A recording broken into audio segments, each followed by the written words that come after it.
Olá, começa agora mais uma edição do Giro Nordeste. Estamos em Salvador, na TVE Bahia. Você também pode acompanhar o programa nas emissoras parceiras em todos os estados da região Nordeste. Em 2 estados do Sudeste, no Espírito Santo pela TV Educativa e em São Paulo pela TVT. E claro, por nossas redes sociais, YouTube, Facebook e Twitter. A nossa hashtag é Giro Nordeste. Sejam bem-vindas e bem-vindos. Hoje nós vamos conversar sobre um perigo que está no nosso prato de comida. O convidado do programa de hoje é o engenheiro agrônomo Leonardo Melgarejo, um dos pesquisadores do relatório Agrotóxicos na América Latina, Violações contra o Direito à Alimentação e à Nutrição Adequadas, lançado pela FIAM Brasil. Eu sou o Juraci Santana, da TVE Bahia, e vão participar do programa de hoje em seus respectivos estados. Henrique Douglas, da TV Antares, no Piauí, Naná Garcês, da empresa paraibana de comunicação. Carla Soraya, da TV Ceará. Paiva Rebouças, da TV Universitária do Rio Grande do Norte. Selma Souza, da TV Aperipê, em Sergipe. Josimar Paraíba, da TV Universitária de Recife, em Pernambuco. Marcos Saldanha, da Rádio Timbira, no Maranhão. Eu quero agradecer a todos pela participação. E vamos iniciar nossa rodada de perguntas aqui pela Bahia. As pesquisas realizadas por vocês mostram que o brasileiro está comendo venenos que colocam nossas vidas em risco. Mas se nós perguntarmos nas ruas se as pessoas querem comer venenos, elas provavelmente dirão que não. Então, por que o governo federal liberou nos anos de 2019 e 2020 quase 1.000 novos agrotóxicos? Leonardo, seja bem-vindo. Olá, Juraci. Olá a todas e todos. É um prazer estar aqui. O que esse levantamento que examina a situação em 8 países da América Latina aponta é que há uma apropriação corporativa das instituições públicas em todos esses países que vem homogeneizando sistemas de produção e sistemas de consumo, de tal maneira que é como se as nossas fronteiras não existissem, como se Brasil, Paraguai, Equador, Bolívia, Colômbia, Peru, fossem uma grande lavoura orientada para a produção de commodities, para a produção de culturas de exportação que são fartamente dependentes desses agrotóxicos. A disponibilidade de produtos novos, 1.000 desde que assumiu o governo Bolsonaro, realmente não tem uma explicação lógica, porque nós não temos nenhum problema novo na agricultura brasileira. E se o governo autoriza 1.000 produtos novos, deve significar que esses produtos são melhores ou mais seguros do que os que já estão no mercado. Entretanto, o governo não retira de mercado os produtos antigos, o que nos permite suspeitar que os produtos novos, na verdade, são mais baratos e, portanto, mais perigosos. São aqueles produtos que vêm sendo proibidos em outros países da Europa, como identificado nesse relatório. Tá certo, Leonardo. Muito obrigado. E nós vamos girar, quero chamar agora Henrique Douglas, da TV Antares, em Teresina, no Piauí. Saudações piauienses a todos. Olá, Leonardo. Leonardo, antes de fazer a pergunta, eu gostaria de contextualizar rapidamente. Antes da pandemia, eu fui conhecer Gramado, o Festival de Gramado, me instalei ali perto, em Canela, você provavelmente deve conhecer a região, e almoçando em algumas oportunidades lá, eu senti o sabor das frutas e dos vegetais da mais alta qualidade. Me remeteu, inclusive, à adolescência, à infância, enfim. Foram frutos e vegetais de muita qualidade, o sabor de muita qualidade. Agora, a pergunta é a seguinte: de que forma que seja compreensível para os telespectadores, por que nós sentimos cada vez mais as frutas e vegetais vendidos em supermercados, mercados, pequenos mercados e até mesmo em distribuidoras de hortifruti? A gente sente um gosto ruim de sabor nas frutas e vegetais, um sabor insosso, muitas vezes até desagradável. E eu gostaria de ter essa oportunidade de lhe perguntar isso: o que está acontecendo com as frutas e os vegetais nos supermercados que não tem gosto? Obrigado, Henrique. Essa questão é realmente relevante. O que acontece é que a preocupação com circuitos curtos, com venda nas proximidades, não exige uma preocupação maior com a longevidade dos produtos. Então, existem vários tipos de inseticidas, de fungicidas, de inclusive alguns óleos minerais que são aplicados sobre as frutas para que elas respirem menos, e isso está associado a processos de longos trajetos. Então, tu deve ter comido em Gramado e Canela, como as pousadas lá, via de regra, são, ou em grande parte delas, são familiares, tu deve ter comido produtos diretamente da agricultura familiar, produzidos para a pousada. O que nós percebemos é que os produtos de época estão perdendo lugar para os produtos de marketing. Então, nós comemos mamão papaya todos os meses do ano em todos os hotéis do Brasil, quando eles não são produzidos todos os meses do ano, esses mamões. O que significa que eles são transportados de longas distâncias. E para aguentar esse transporte, eles são artificializados. Ademais, há uma preocupação associada à aparência dos produtos que corresponde a uma certa padronização e uma certa uniformização de tempo de colheita, que corresponde à utilização de agroquímicos, mais insumos, mais adubos do que pesticidas e inseticidas nesse caso. O que nós temos é uma transformação dos alimentos em função da sua caracterização mais como mercadorias, como objetos de negócio, do que como elementos para a formação dos organismos, para a organização dos sistemas metabólicos. É este problema que é denunciado neste relatório. Há uma inversão de prioridades, como se os direitos humanos e os direitos humanos à alimentação e à nutrição adequadas fossem menos relevantes do que os interesses e os direitos econômicos, os direitos de patentes e as grandes redes que controlam esses fluxos.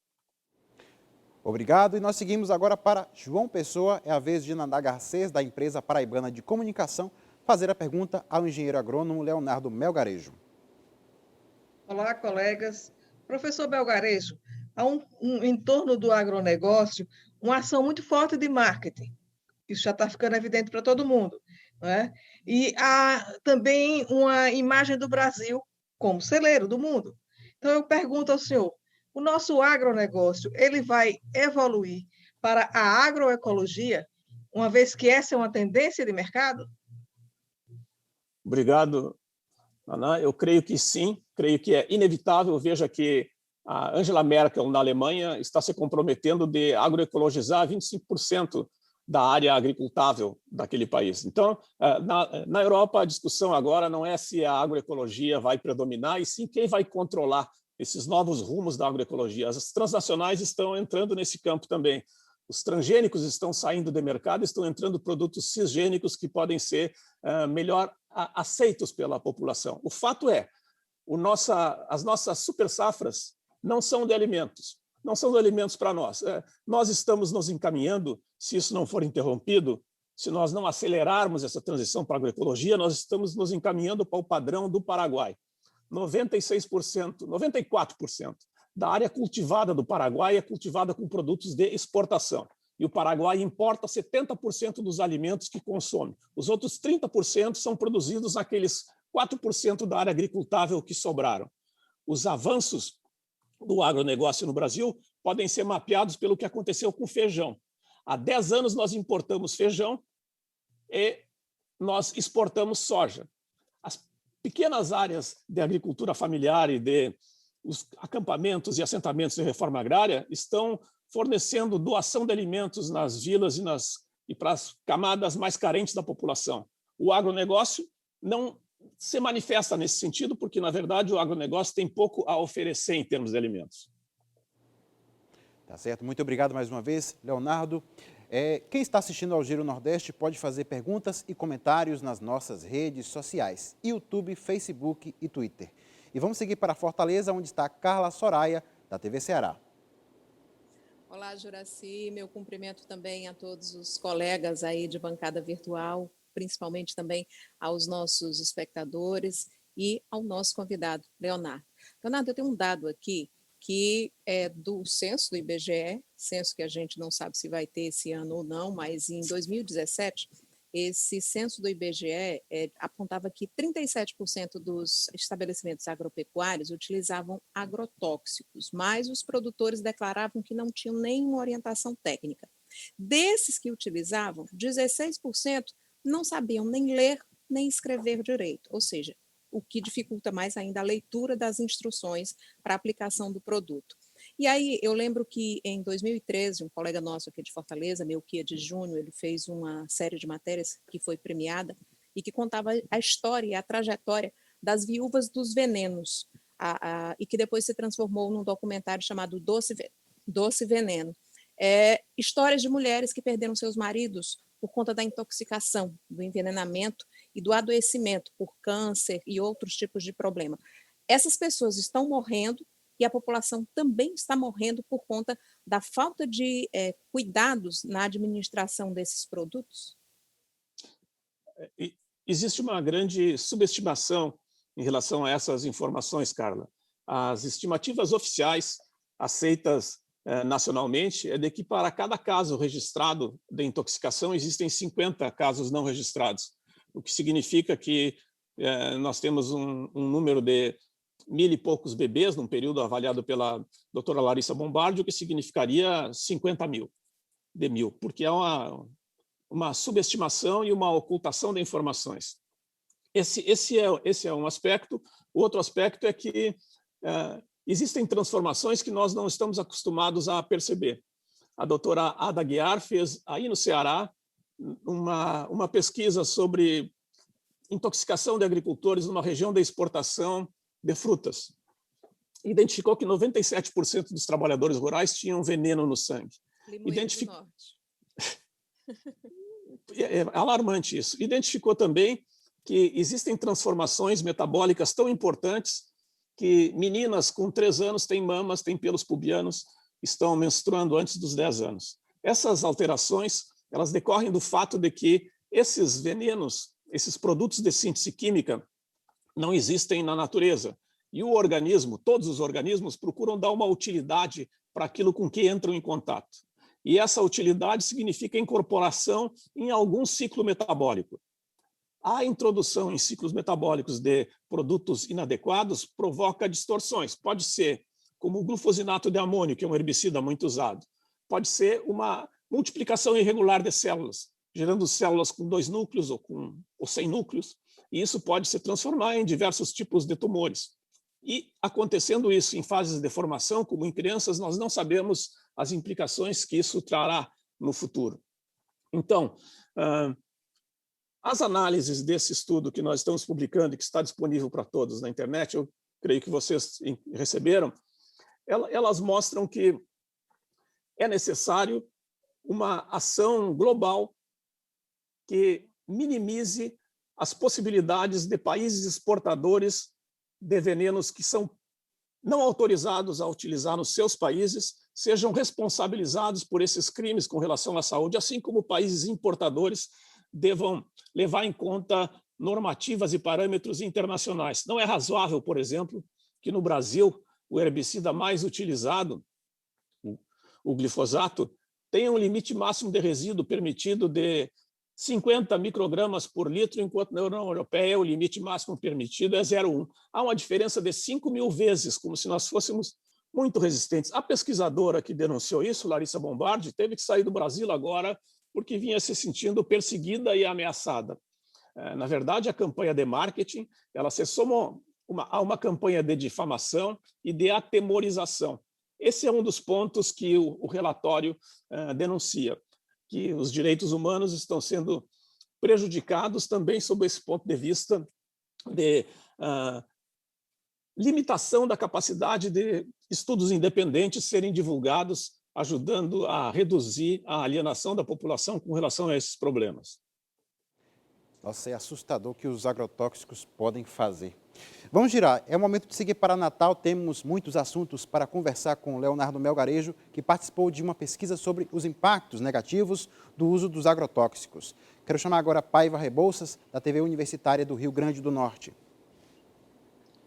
Olá, Juraci, colegas de bancada, doutor Leonardo.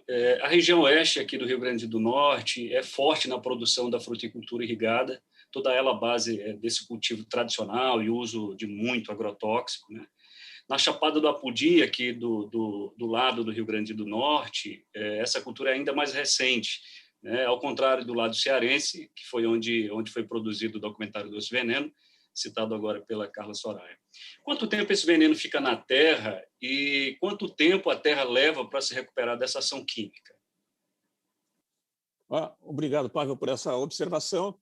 A tua região da Chapada do Apodi, ela tem a triste memória de uma das vítimas mais notáveis da perseguição de agricultores que se organizam em defesa da saúde.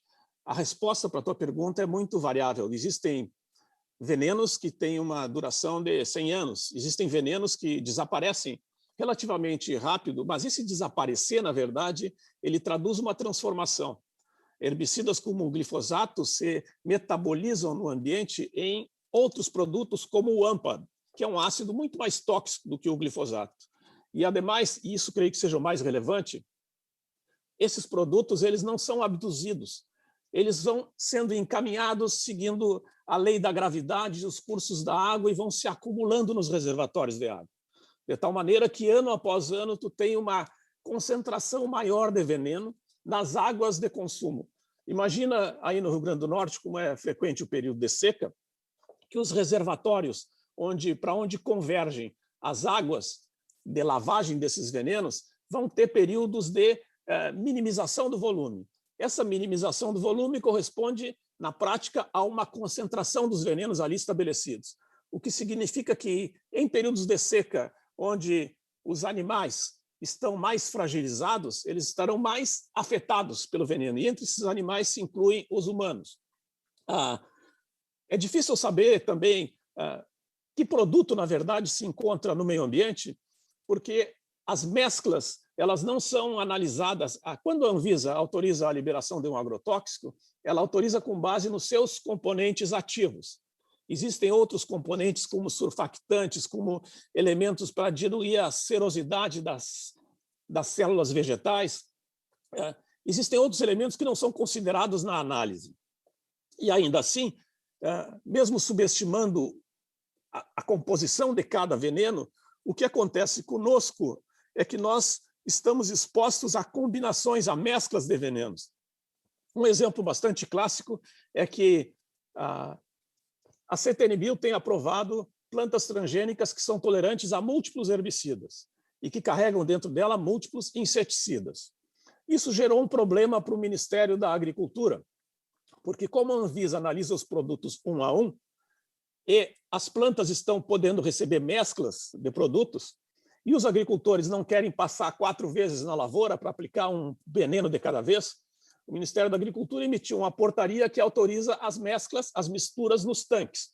O que significa que, na prática, nós estamos expostos a venenos que não são estudados, porque uma combinação de venenos gera um coquetel que é distinto daqueles sobre os quais nós temos informações. A situação é extremamente grave, tão grave que as modificações na legislação elas estão sendo protetivas às empresas no sentido de facilitar a ocultação de informações.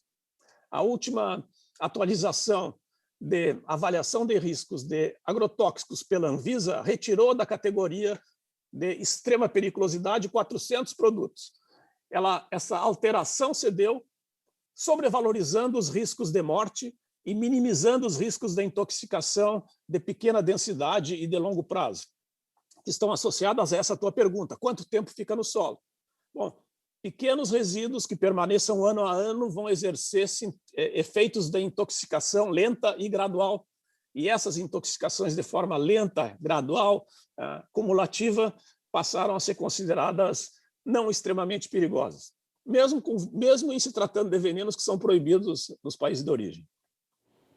Obrigado mais uma vez, doutor Melgarejo, participando aqui com a gente do Giro Nordeste. E a nossa hashtag, para quem quiser fazer perguntas e comentários, é Giro Nordeste. Vamos a Aracaju, capital de Sergipe. É o momento da pergunta de Selma Souza, da TV Aperipê. Olá, quero saudar todos os colegas de bancada, o Juraci Santana, você de casa que nos assiste, nos acompanha, ou também através das redes sociais e das rádios. Bom, professor, saudação também, claro, ao senhor. Eu queria saber, este ano, a primeira lei da biossegurança do Brasil completa 26 anos. Essa lei é considerada um grande avanço para a biossegurança no Brasil. Mas uma ação julgada pelo Supremo Tribunal Federal pode mudar essa lei? Na sua visão, quais são os impactos que essa mudança na legislação causaria no cenário da biotecnologia brasileira? Veja, Selma, essa questão é de fato muito boa. A nossa lei de biossegurança, ela tem méritos sem sombra de dúvida. Entretanto, as regulamentações e a aplicação da lei deixam muito a desejar. Essa modificação que tu refere, tu podia trazer ela em detalhe para que eu possa comentar? Quanto ao que eu estou dizendo, eu me refiro, por exemplo, à aprovação de transgênicos pela CTN-Bio.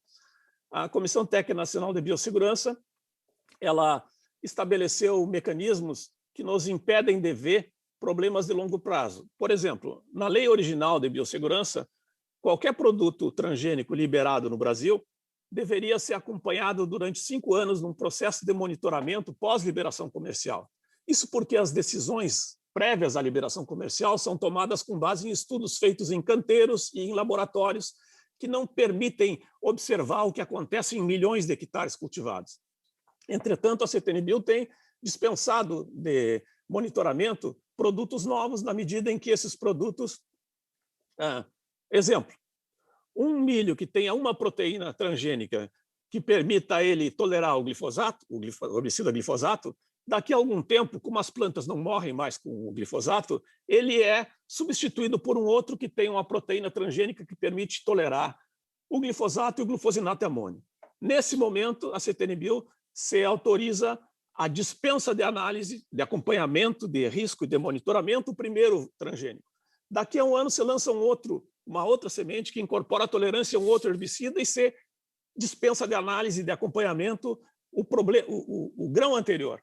O que significa que nós estamos sempre começando do zero e deixando de verificar as alterações efetivas. Imagina um campo de futebol, que é um campinho ralo. Tu limpa esse campinho e tu vai verificar uma grande diferença entre a situação anterior e a situação recém-limpada. No ano seguinte, tu limpa ele de novo e anula as informações originais, tu não vai perceber praticamente nenhuma transformação. Nós não estamos percebendo as mudanças reais porque nós estamos dispensando de acompanhamento as informações de base anterior. Esse é apenas um exemplo. Poderia dar outros. Poderia dizer que, atualmente, os transgênicos estão sendo muito rejeitados porque as próprias empresas de biotecnologia, a própria Comissão Técnica Nacional de Biossegurança, afirma que as novas biotecnologias incorporam um nível de segurança que a transgenia não trazia. Assim, com essa informação, elas dizem, de fato havia problema, vocês têm razão, mas agora não existe mais, porque agora não estamos transferindo mais centenas de milhares de... Cada gene é formado por uma sequência de bases nitrogenadas, aquelas letras que a gente vê nos filmes de ficção científica, citosina, timina, guanina, adenina, CTAG, uracilo. Então, um transgênio é formado por centenas de milhares dessas letras. Entretanto, as novas biotecnologias permitem alterar uma ou outra letra ou algumas letras, sem incorporar informações que provenham de outros seres. A CTN-Bio afirma que, neste caso, pode ser dispensada a análise de risco. O que os mais precavidos afirmam, e eu posso explicar isso com relativa facilidade, vejam, nós aqui temos cerca de 100 mil características e nós temos cerca de 30 mil genes. Isso acontece com as plantas também e implica no fato de que não há uma relação direta entre um gene e uma característica. As características resultam de combinações genéticas. Então, a introdução de um gene novo, ou mesmo a alteração de um gene qualquer num organismo, há de implicar em rebatimento nessas combinações, que nós não sabemos quais são, podem aparecer só daqui a algumas gerações, portanto, é inadmissível a dispensa de análise de risco. Entretanto, a CTN-Bio vem dispensando análise de risco em produtos cisgênicos que são obtidos através de uma técnica chamada CRISPR-Cas9. Veja, a lei de biossegurança é boa, entretanto, os instrumentos que vêm sendo modificados vêm atendendo mais a interesses de empresas do que aos interesses da biossegurança propriamente dita. Eu não sei exatamente a que mudança tu te referia, se tu puder trazer ela em detalhe, eu posso comentar. Qual é a mudança que está em discussão no STF que tu comentou? Essa, em relação aos transgênicos.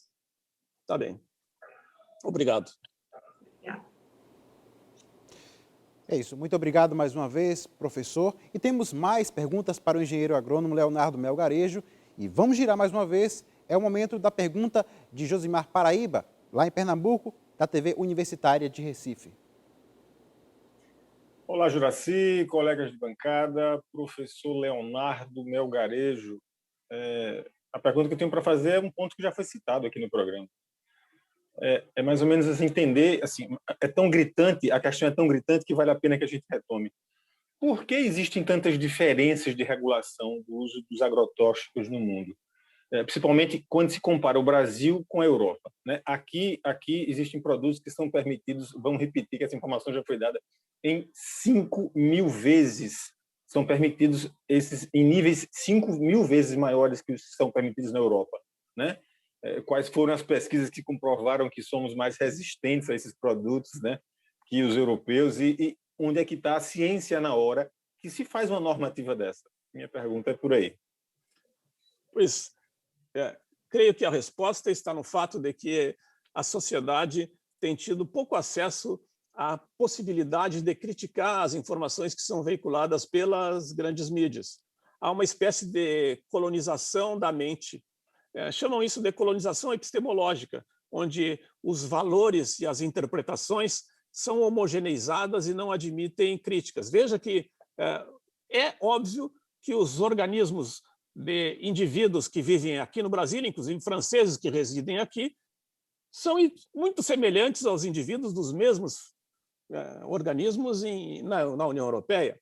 Entretanto, as análises de risco que impedem a utilização lá levam em conta informações que as análises de risco aqui consideram eventualmente irrelevantes.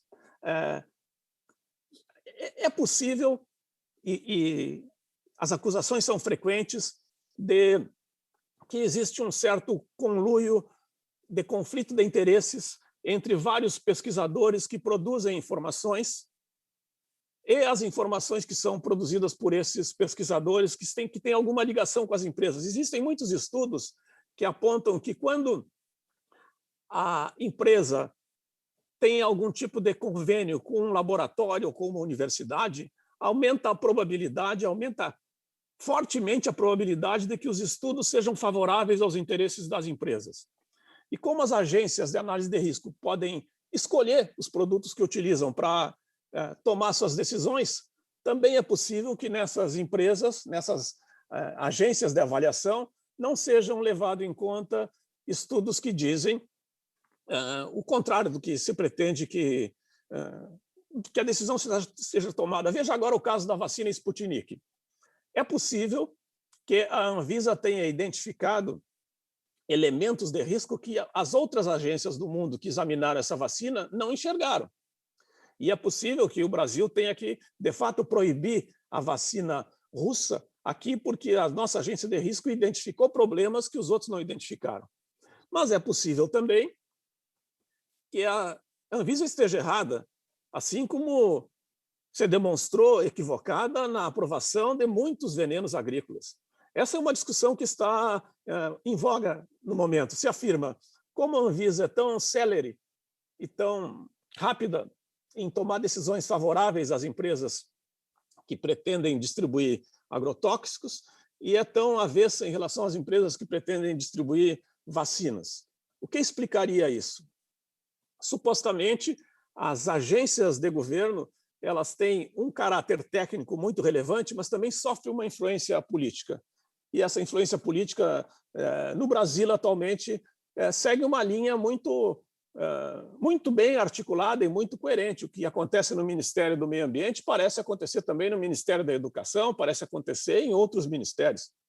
Vejam que nós temos casos de ministros tomando vacina às escondidas, porque fica desagradável para ele, sendo agente do governo, se preocupar com a própria saúde. No caso dos agrotóxicos, ocorre exatamente a mesma coisa. Nós usamos no Brasil perto de os números são controversos.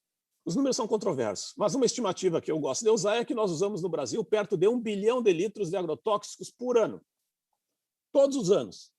Como isso não desaparece, esse efeito cumulativo está acabando com a nossa ligação de compromisso plurigeracional. nós estamos deixando uma herança da qual o futuro não tem como escapar. Esse veneno vai parar nos aquíferos. Eu não sei, de vocês aí é o Urucuia? Qual é o aquífero que passa por baixo do território? Eu acho que o Urucuia é um aquífero que abastece o centro-oeste e parte do nordeste. Aqui, o aquífero Guarani, ele tem as suas áreas de reabastecimento em regiões de concentração de lavouras de soja, e nós estamos gradativamente envenenando esse reservatório de água. Acredito que vocês aí também. E esta é uma preocupação da qual não seremos perdoados. Obrigado mais uma vez, professor Melgarejo. E vamos agora a São Luís, capital do Maranhão, para a participação de Marco Saldanha, da Rádio Timbira. Olá, um prazer e uma honra compor essa bancada muito bacana, esse papo importante. Ô, professor Leonardo, o pior de tudo, mediante toda essa rodada do que foi discutido, é ainda saber que essas empresas elas têm isenção tributária, ou seja, além da licença para matar, porque são empresas legalizadas, elas ainda têm incentivo do governo, quer dizer, dinheiro que poderia ir para a educação, para a saúde e até mesmo para acabar com essa coisa do rombo da Previdência. Nós estamos falando de bilhões de reais que poderiam ter melhor utilidade, inclusive para o sistema de saúde, onde vão parar a maioria das pessoas que são vítimas dessa questão toda. A questão do cigarro já se conseguiu, né? Era impensável que a taxação, os impostos iam aumentar de cigarro. No caso dos agrotóxicos, é diferente? É possível ter esperança? O que é diferente que pode dificultar essa taxação em algum tempo? As influências políticas e as decisões legislativas, elas são encadeadas. Então, existem bancadas na Câmara Federal, existem representantes nas Assembleias Legislativas e no Senado. E essas representações fazem valer interesses. É inaceitável que o agronegócio, que responde por 25% da balança comercial brasileira, não pague impostos no momento da exportação, que a Lei Candir esconda esses recursos. É inaceitável que esse agronegócio, que importa agrotóxicos para manter essa circulação, também não pague IPI e ICMS.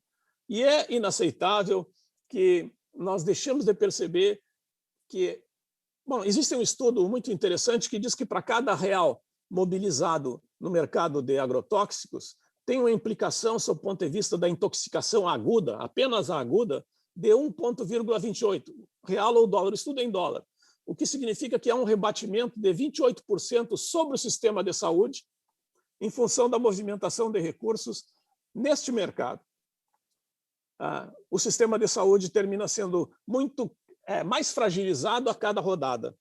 Independente dessas decisões de governo, nós temos uma sobrecarga que é causada pela movimentação desses agrotóxicos. E nós temos também o fato de que as mesmas empresas que produzem as sementes produzem os herbicidas e, em muitos casos, produzem os medicamentos que são utilizados nos tratamentos oncológicos. Essa rede perversa, ela é denunciada nesse estudo com um agravante. O agravante é que o sistema de educação e as universidades vêm promovendo a manutenção desse mecanismo. Vem trabalhando contra a difusão de processos de produção mais limpa e vem ocultando ou ajudando a ocultar as informações de danos que permitem que se procure chamar os agrotóxicos de defensivos agrícolas. Existem ações contra a propaganda de agrotóxicos. Existem projetos legislativos que mudam a forma de apresentação.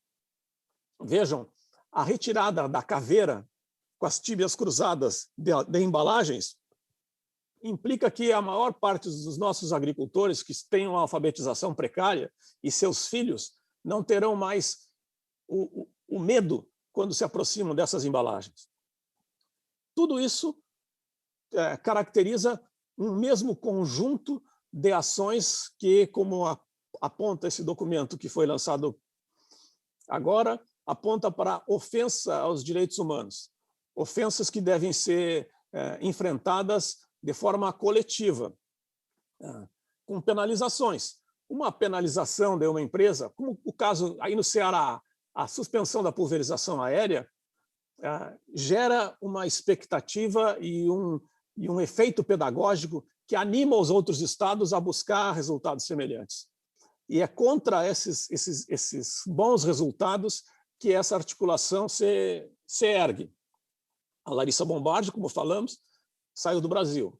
E não é o único caso, nós temos outros exemplos. Temos uma pesquisadora do Butantan, que também foi penalizada por apresentar resultados. Temos em Santa Catarina estudos que mostram que as águas de quase todos os municípios estão envenenadas. Há um fato grave, desculpa, eu estou me estendendo, mas há um fato grave. O Ministério da Saúde estabelece obrigatoriedade de análise de 27 tipos de agrotóxicos. E nós usamos mais de 1.000, o que significa que nós não sabemos o que está acontecendo. Porque quando a agência pública diz que 1/4 dos municípios do Brasil tem 27 tipos de agrotóxicos, ela está deixando de lembrar que existem outros tantos que sequer são avaliados. Obrigado mais uma vez, professor. Esta entrevista está sendo exibida por televisões e rádios públicas. Vamos a mais uma pergunta daqui da Bahia para o engenheiro agrônomo Leonardo Melgarejo, que pesquisa o uso de agrotóxicos no Brasil. Doutor, as televisões e rádios falam dos riscos para a nossa saúde se não praticarmos exercícios físicos, se tivermos o hábito de fumar cigarro ou até de usar outras drogas. Mas, em comparação a isso, pouco se fala dos riscos causados pelo fato de comermos alimentos com agrotóxicos. Qual a responsabilidade das emissoras de televisão e rádio neste aumento do uso de agrotóxicos no Brasil? Veja, essa questão, de fato, é muito complexa, porque a mudança de sistemas de produção exige políticas de apoio aos agricultores. Durante os governos Lula-Dilma, funcionaram mecanismos muito interessantes que poderiam ser estendidos. Por exemplo, o Programa de Aquisição de Alimentos, que premiava agricultores que produziam alimentos limpos, isentos de agrotóxicos, ou a obrigatoriedade de que as escolas fornecessem alimentos orgânicos limpos de agrotóxicos, através do Programa Nacional de Alimentação Escolar. A expansão esses dois programas permitiram uma consolidação e uma expansão da oferta de alimentos limpos. A sua interrupção agiu no sentido contrário: desmobilização de cooperativas, desmobilização de agricultores, perdas de lavoura. Então, para a conversão de uma área produtiva mais ampla, nós precisamos que a Embrapa faça pesquisas, que o sistema de crédito financie esse tipo de agricultor, que os circuitos curtos sejam valorizados. Nós precisamos de políticas de longo prazo, como a PNARA pretendia, a Política Nacional de Redução de Agrotóxicos, estabelecia mecanismos de conscientização, mecanismos de estímulo, mecanismos de orientação e mecanismos de apoio à fiscalização, que é uma outra dificuldade que nós temos no Brasil. Embora as legislações sejam relativamente boas, elas não são cumpridas porque não existem mecanismos de fiscalização, punição e compensação de danos.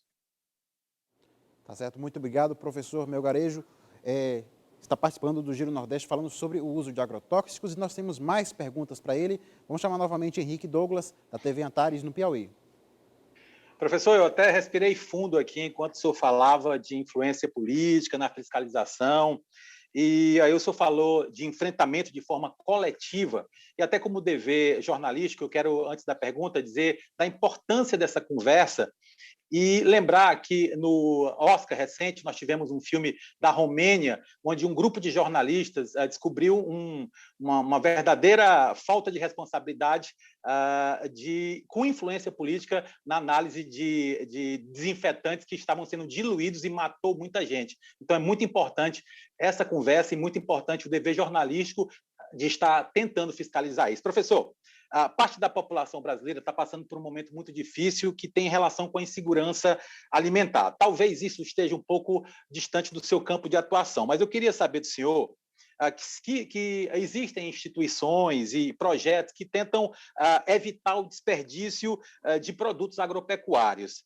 Existe, de alguma forma, alguma maneira de se fiscalizar isso, lembrando que o Brasil passa por esse momento muito difícil com relação à insegurança alimentar?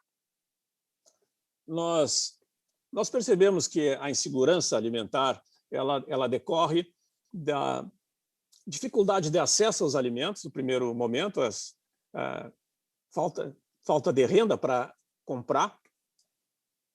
Decorre também de problemas de qualidade nos alimentos, e aí nós teríamos essa outra dificuldade relacionada aos sistemas de produção, e decorre também da inoperância efetiva de determinados canais. Assim, o agronegócio, que é pop e que é responsável pela sustentação da balança comercial brasileira, dessa forma como vem sendo desenvolvido a economia nacional, ele não tem participado muito desses processos de distribuição de alimentos que os CONSEAs estaduais vêm fazendo, apesar do CONSEA nacional ter sido extinguido pelo governo Bolsonaro no seu primeiro dia, como associações de produtores, como a Caritas, como a Comissão Pastoral da Terra, como várias formas de solidariedade vem estimulando. Então, o acesso em si, assim, nós temos possibilidade de garantir a alimentação de todos os brasileiros. Nós precisamos de algum estímulo que permita aos agricultores pequenos não terem despesas adicionais para levar os seus processos de doação.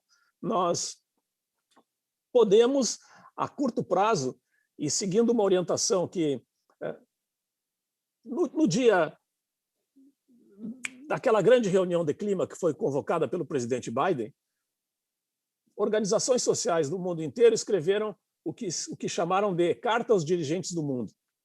Nessa correspondência, eles afirmaram a crise de alimentação, de nutrição e climática decorre do mecanismo que vem sendo estimulado em todos os países, especialmente esses que são capturados por interesses corporativos internacionais. E as Organizações Unidas perderam a sua capacidade de interferir nesses mecanismos. E a alternativa está em mobilização das populações.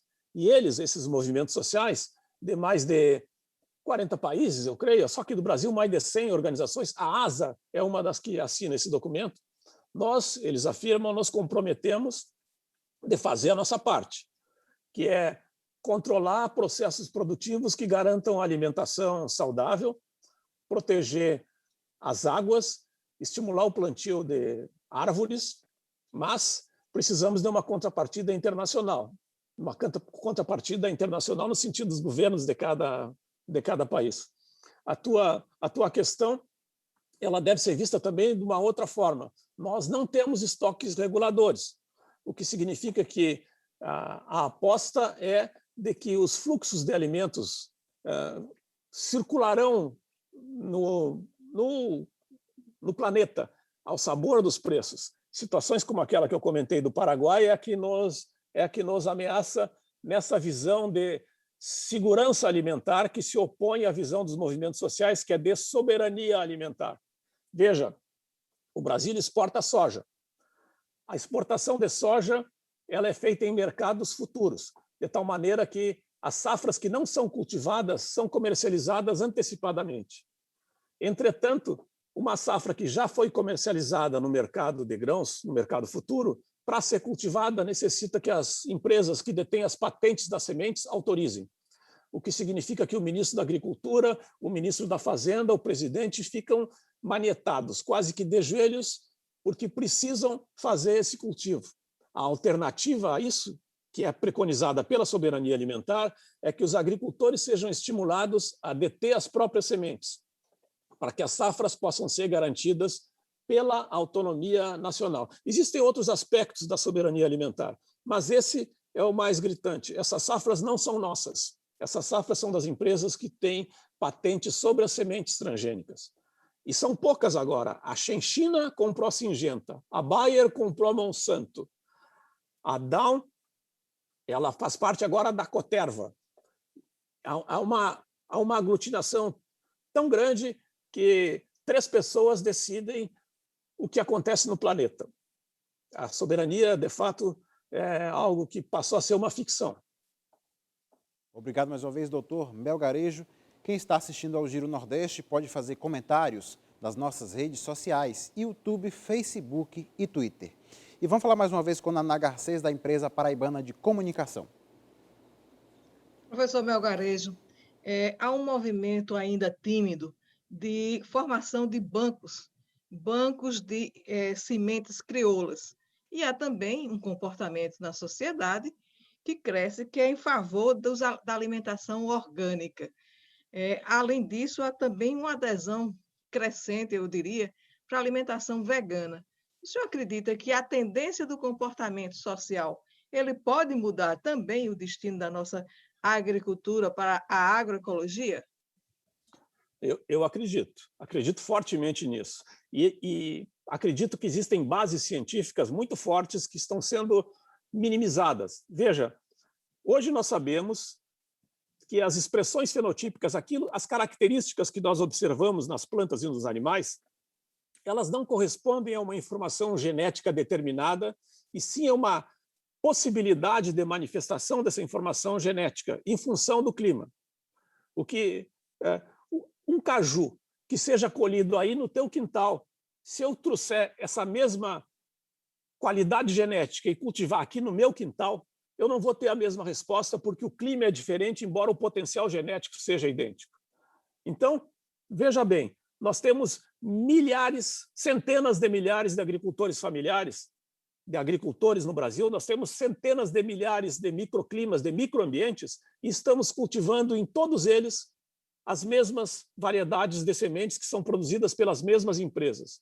Se esses agricultores tivessem a cada momento, fazendo como você fazia no passado, agora com apoio da assistência técnica, fazendo a escolha mais racional, que é aquela de caminhar na sua lavoura de milho, escolher a melhor resposta deste ano, a melhor espiga, dela retirar os grãos do meio para plantar no mês seguinte, no ano seguinte, ele estaria fazendo uma seleção com base na coevolução entre a genética local adaptada ao ambiente e o clima.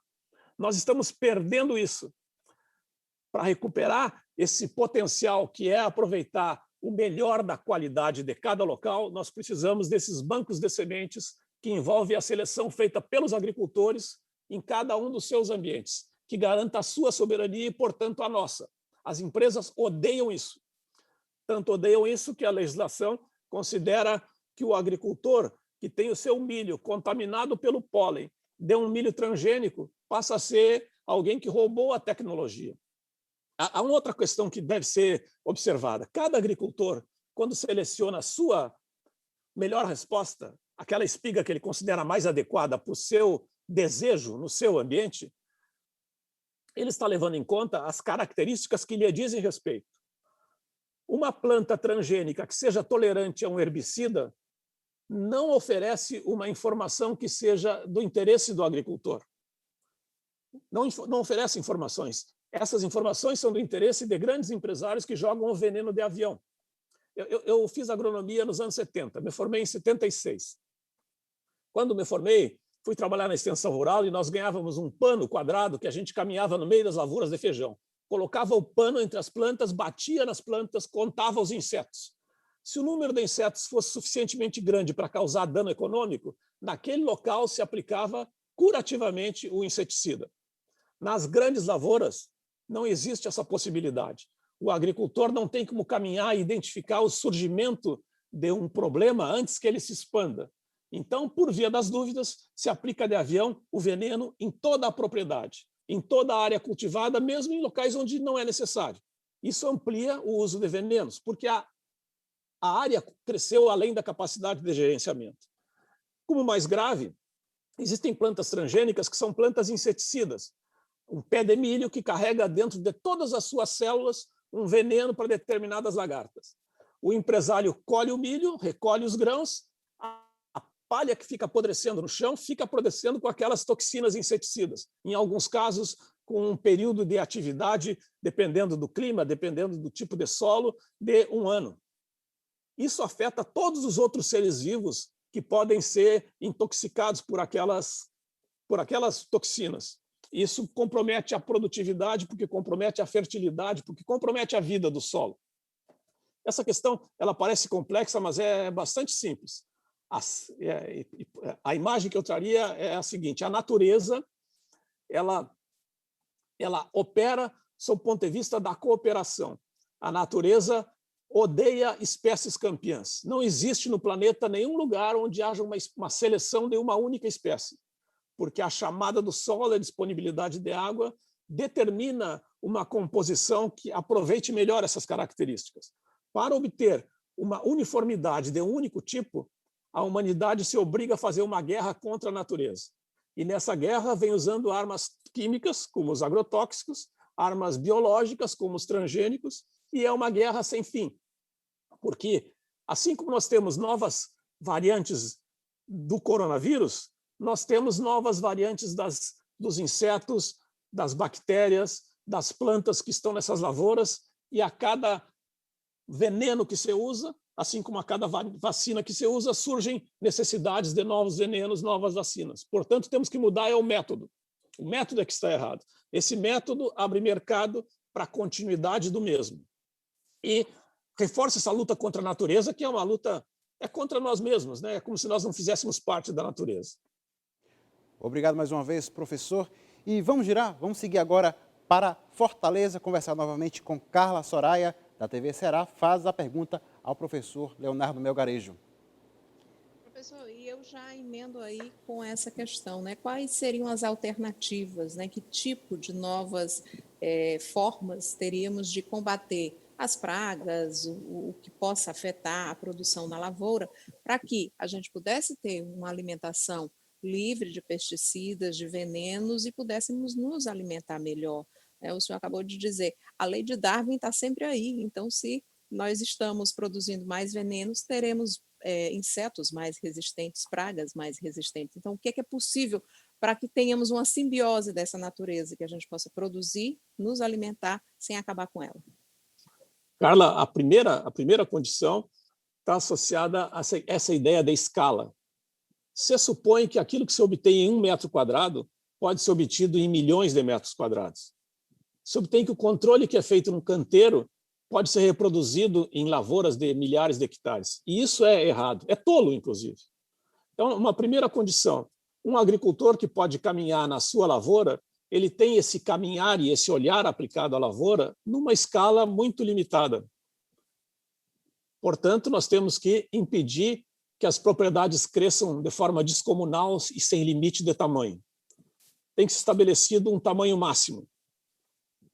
Idealmente, esse tamanho máximo pode ser condicionado à capacidade de gerenciamento. Reforma agrária, em curto e grosso. Aqui no Rio Grande do Sul, a cultura do agronegócio mais sofisticada da lavoura gaúcha, que é um dos estados mais sofisticados em termos de agronegócio, é a cultura do arroz. Alguns assentamentos de reforma agrária foram feitos em regiões, em áreas de várzea, há 15, 20 anos atrás. E essas áreas de vargem são alagadiças, são impróprias para feijão, para milho. Então, esses agricultores assentados tiveram que aprender a utilizar aquele território para obter a sua sobrevida.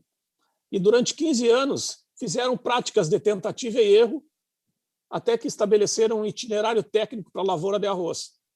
Hoje eles são os principais produtores de arroz sem agrotóxicos da América Latina, na terra do arroz não orgânico. Nós temos esse choque aqui no Rio Grande do Sul. Nós temos os empresários do arroz que usam muito veneno e os agricultores sem terra que praticamente não usam veneno, mas gastaram muito tempo e energia sem o apoio de instituições de pesquisa. Então, o que pode ser feito? Nós temos que direcionar políticas públicas para buscar respostas para as principais culturas, as que mais nos interessam. A mandioca. Praticamente não temos pesquisa na mandioca, não temos mandioca transgênica e temos Embrapa gastando muito recurso com a soja transgênica. Nós temos que verificar quais são as culturas mais relevantes para os hábitos alimentares de cada região e estimular linhas de produção que desenvolvam essas culturas em processos de produção e comercialização. Vou te dar um outro exemplo no caso do arroz. Os agricultores assentados aqui na região metropolitana, depois que estabeleceram um mecanismo de produção sem veneno, verificaram que tinham dificuldade com outros passos da estrutura produtiva. A secagem, a embalagem, o transporte, a comercialização, e com isso foram se especializando. Filhos de assentados fizeram curso de cooperativismo, fizeram curso de contabilidade, fizeram cursos de engenharia, de tal maneira que também se gerou um grande leque de novas formas de emprego. No trabalho cooperativo, se reproduz as possibilidades que a natureza oferece de partilha. O sistema imunológico da sociedade, o sistema imunológico do planeta, ele passa pela cooperação e passa pela agroecologia, e sem isso nós não vamos sair dessa armadilha em que nós entramos. Aqui no Rio Grande do Sul, as áreas mais perigosas para vender são as áreas mais para viver, são as áreas mais pujantes do agronegócio. As regiões de concentração de trigo, soja e de fumo são regiões que concentram também doenças, que concentram também nascimentos com defeitos e que concentram também, no caso do fumo, suicídios entre agricultores. Veja, o suicídio costuma ser uma manifestação de insatisfação com a vida. O suicídio costumava ser um fenômeno urbano da selva de pedra, do isolamento nas grandes cidades.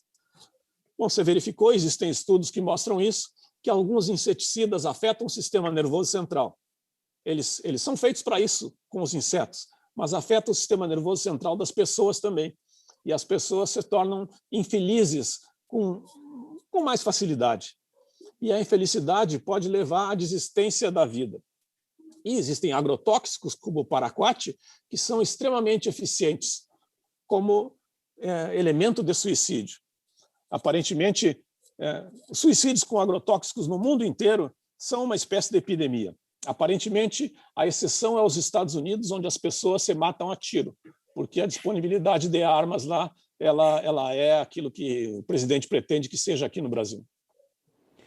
Estamos quase no final do Giro Nordeste de hoje. Professor Melgarejo, nós temos aí 1 minuto para as suas considerações finais com esse tema tão importante.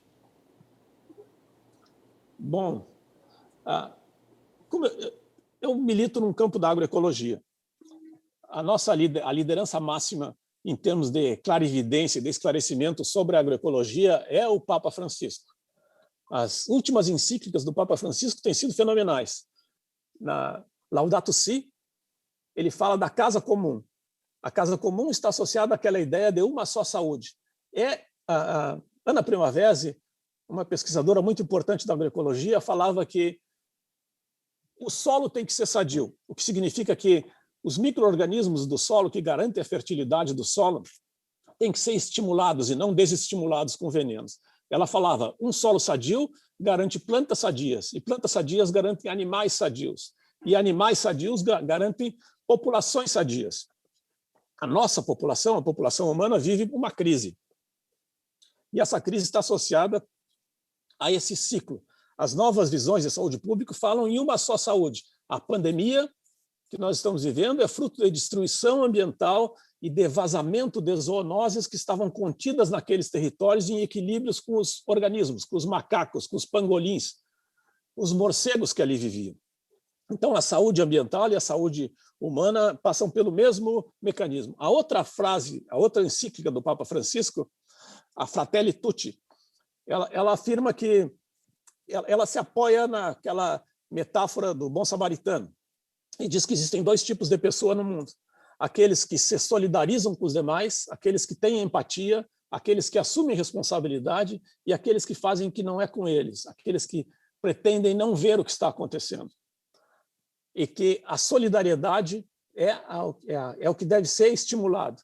Então, como corolário, o que nós precisamos fazer é apoiar todas as formas de organização que contribuem para a sustentação dessa grande saúde global.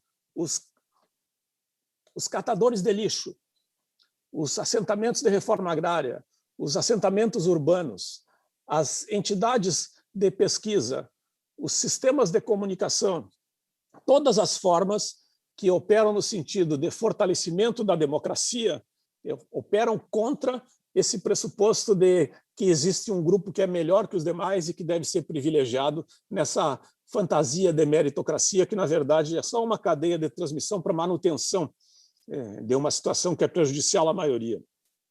Eu parabenizo vocês por trazerem esse assunto, que, de fato, ele é vetado nas grandes mídias e, de fato, ele, sendo discutido assim abertamente, vai nos ajudar a superar a alienação que vem mantendo esse estado de coisas.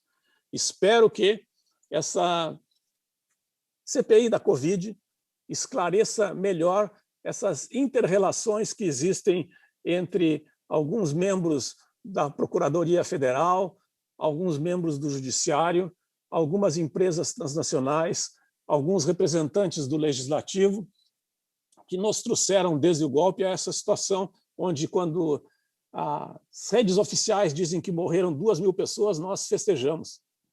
Nós festejamos a morte de 2.000 pessoas por dia. Já perceberam que coisa fantástica? Pois bem, essa crise tem responsáveis, e esses responsáveis não podem ser esquecidos. Nós temos, em 2022, a possibilidade de mudar essa realidade, se não antes. Professor. Muito obrigado. O Giro Nordeste está terminando. Quero agradecer a participação do engenheiro agrônomo Leonardo Melgarejo, que desenvolve pesquisas sobre o uso de agrotóxicos no Brasil.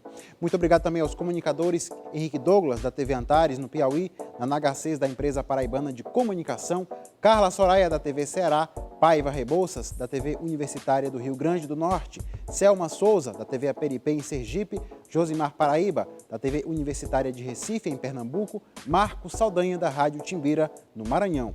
E um agradecimento especial a vocês que acompanharam o Giro Nordeste. A gente volta na semana que vem. Até lá!